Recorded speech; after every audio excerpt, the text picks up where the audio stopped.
One afternoon, Thomas was waiting at the big station when Bert came by with his scrap train. "Take care tonight," he oiled. "They say that on Halloween the ghosts come out." "Ghosts?" scoffed Thomas.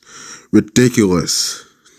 "Oh, but it's true. I've seen them," continued Bert. "They glide along, silent as a mouse, and just when you think you're in the clear, that's when they get you."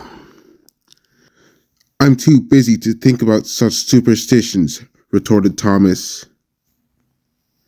Later that evening, Thomas departed. He was to bring iron girders from the Smelters Yard. It was night when Thomas finally arrived. The mist hung low and thick. Piles of old, dilapidated engines lay in heaps by the line. He found his trucks waiting in the smelting shed. Suddenly, he heard a noise. He looked to see where the noise came from. Through the red glow, he thought he saw a shape. It looked vaguely like an engine. "Hello?" called Thomas. There was no reply. "Hello?" he called again. Again, no reply. Suddenly, the shape began to move closer.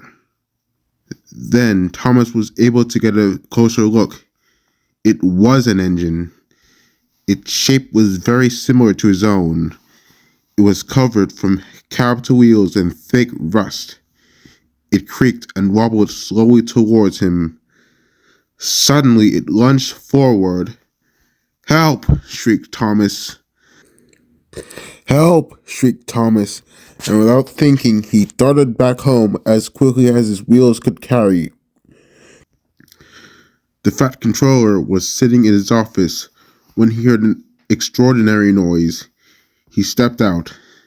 There was Thomas, racing into the station, whistling fit to burst. He came shrieking to a halt well beyond the station platform before rolling back. "Why did you come so fast?" said the Fat Controller. I saw something, sir," stammered Thomas, catching his breath. It looked like an engine. The Fat Controller was having none of it. "You will go back and collect the girders at once."